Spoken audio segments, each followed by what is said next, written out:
পশ্চিমা নিষেধাজ্ঞা ফাঁকি দিয়ে যুক্তরাষ্ট্র ও ইউরোপের তৈরি করা ইলেকট্রনিক পার্টস কিনে দেশে নিয়ে আসছে উত্তর কোরিয়া। এরপর সেগুলো সন্নিবেশ করে তৈরি করা হচ্ছে অত্যাধুনিক ক্ষেপণাস্ত্র, যা গোপনে রাশিয়াকে সরবরাহ করছে পিয়ংইয়ং।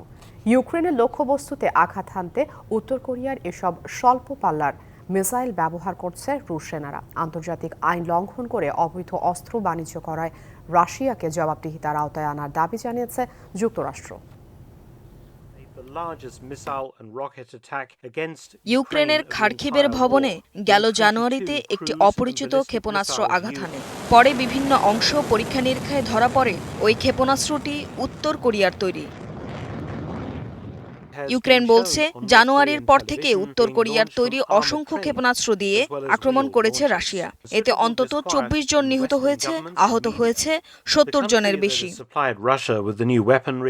সবচেয়ে বিস্ময়কর ব্যাপার হচ্ছে, ক্ষেপণাস্ত্র বানাতে যুক্তরাষ্ট্র ও ইউরোপের তৈরি ইলেকট্রনিক পার্টস ব্যবহার করছে উত্তর কোরিয়া। এমনকি যন্ত্রাংশের মধ্যে ২০২৩-এর মার্চে বাজারে আসা মার্কিন কম্পিউটারের চিপও রয়েছে। অর্থাৎ পশ্চিমা নিষেধাজ্ঞা ফাঁকি দিয়ে অস্ত্র তৈরির গুরুত্বপূর্ণ উপাদান সংগ্রহ করে দেশে নিয়ে আসছে পিয়ংইয়ং। পরে সেগুলো সন্নিবেশ করে তৈরি করা হচ্ছে ক্ষেপণাস্ত্র। এরপর গোপনে পাঠানো হচ্ছে মস্কোতে, যা ইউক্রেন যুদ্ধে ব্যবহার করছে রুশ সেনারা। ১, ২, ৩ ঢাকায় জমি জিতে নিন ১০০% ক্যাশব্যাক সহ ২০ কোটি টাকার পুরস্কার।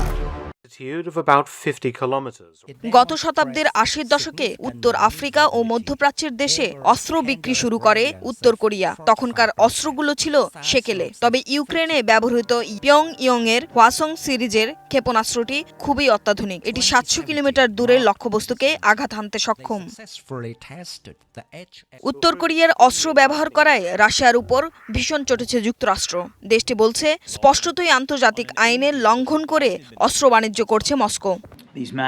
উত্তর কোরিয়ার কাছ থেকে ক্ষেপণাস্ত্র কিনে জাতিসংঘ নিরাপত্তা কাউন্সিলের রেজুলেশনকে সরাসরি লঙ্ঘন করেছে রাশিয়া। এজন্য মস্কোকে জবাবদিহির আওতায় আনার দাবি জানাচ্ছি আমরা। ইউক্রেনে উত্তর কোরিয়ার ক্ষেপণাস্ত্র ব্যবহার করায় রাশিয়ার প্রতি ক্ষোভ জানিয়ে যুক্তরাজ্য বলছে, অবৈধ অস্ত্র বাণিজ্যের জন্য কেবল মস্কো নয়, পিয়ংইয়ংকেও চড়া মূল্য দিতে হবে। Tumpa Tarafdar, DBC news desk.